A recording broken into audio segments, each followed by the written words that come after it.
In this video, I'm working on lifting up Winslow's feet. So this one isn't too bad. I just would add in the use of food rewards just to make this go a little bit smoother and obviously not use so much pressure. But that's going to be the main difference here because I mean, I'm not going to be using a ton of pressure to pick up the feet. Um, Not so much like as I was teaching to um, like lead or do something like that. So um, first I'm just going to use the lead rope, and you've seen me do this before. Like I make sure that the horse is comfortable with it. One of the bigger things um, with the training that I used to do is I would lump things together too much.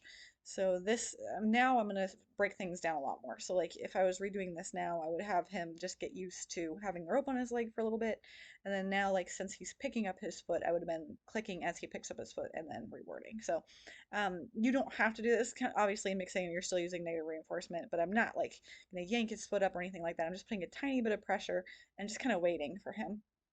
So definitely can use targets and other things to pick up the feet. That's definitely possible. I've taught my Mustangs pick up their feet. So there's other ways to do it, but this isn't necessarily a bad way to do it. I would just tweak it some from the way I used to do it. So I'm just kind of hanging out here. I just have pressure on both sides here. He's kind of turning his head, kind of like, what is this? Like, 'cause he doesn't really know. He doesn't really know what's happening. And I do think part of using the food, like that first time he picked up his foot, um, would be that it would be a lot clearer to him what it is that I wanted because he did it the one time and it's definitely not being clear. Like he's like, I know now he understands. So like again, like I would click as soon as that foot comes up, and then take it off and like give him a break and then try again. But I mean, this is decent. I'm releasing as soon as he's lifting that foot up and then just kind of um, rubbing that rope on his leg. But you can see he's doing some licking and chewing. So he is worried about this some because again, you have to have a little bit of tension, a little bit of stress in order for the horse to come down from that. Um, so for him, like obviously with me doing clicker training, I don't really want that. I could be teaching him to pick up his foot with a target instead, a hand target, a pull noodle, whatever it might be. You could do that, or you can just when they're like going to back up, you could kind of shape that, something like that. So now he's kind of getting a little bit more here now.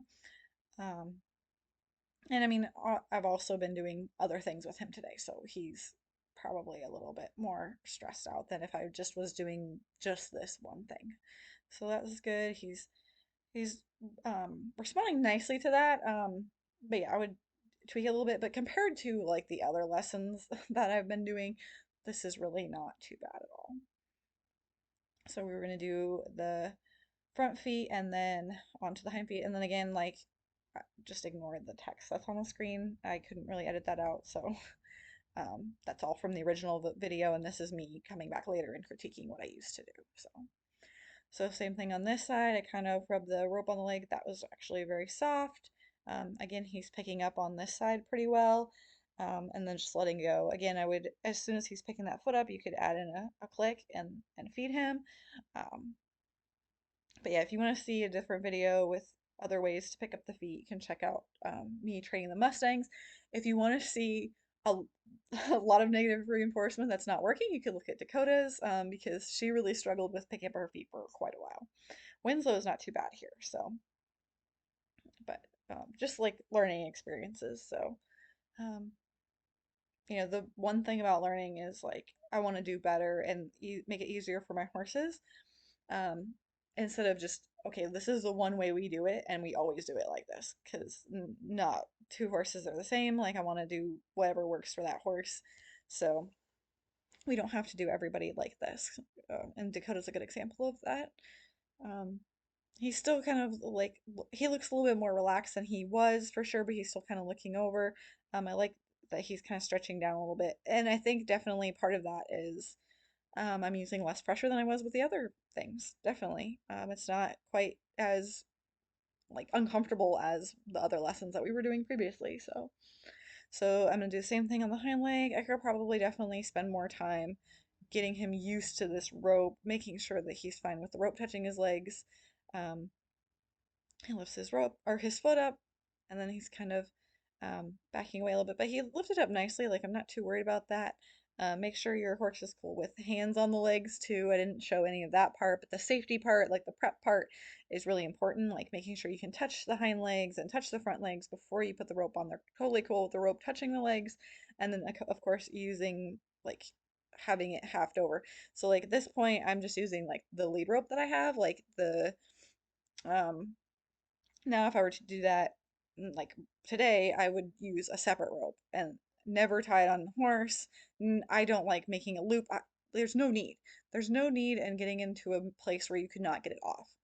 So when you can just half the loop over, so like half the rope over. So I would just use a separate rope just so I'm not like wiggling in the space. Like you can see that rope's moving around, and if he were to really have a strong reaction to it, it's just going to be punishing to him on his halter. So that's just one of those things. He's actually very soft right there.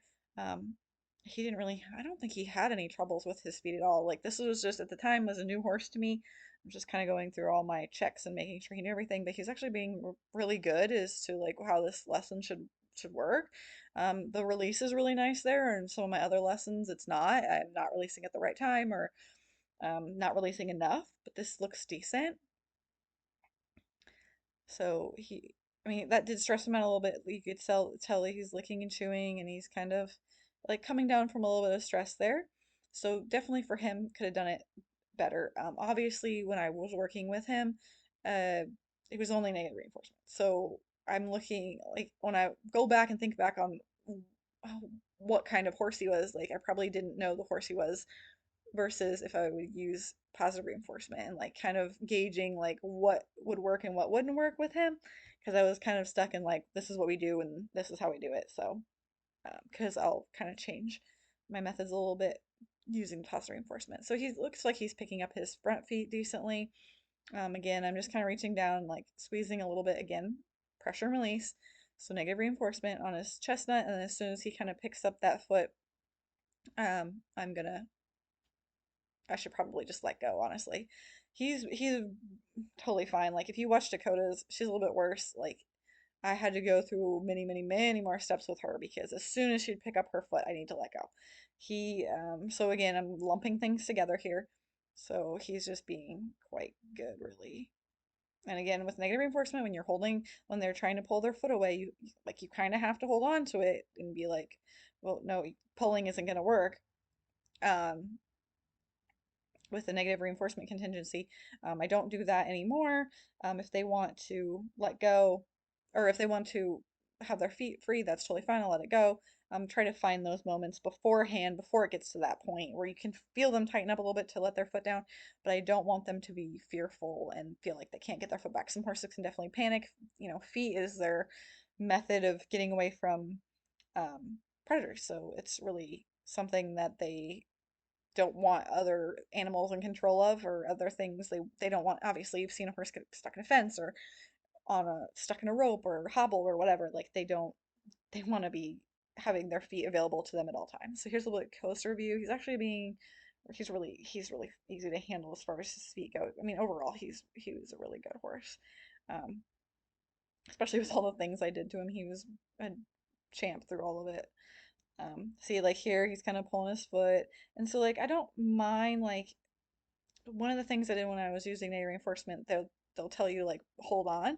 You don't really have to necessarily hold on, especially for me, like, I couldn't physically hold on. So I can let that foot go and then just keep my hand on him so he's not completely getting away from the pressure.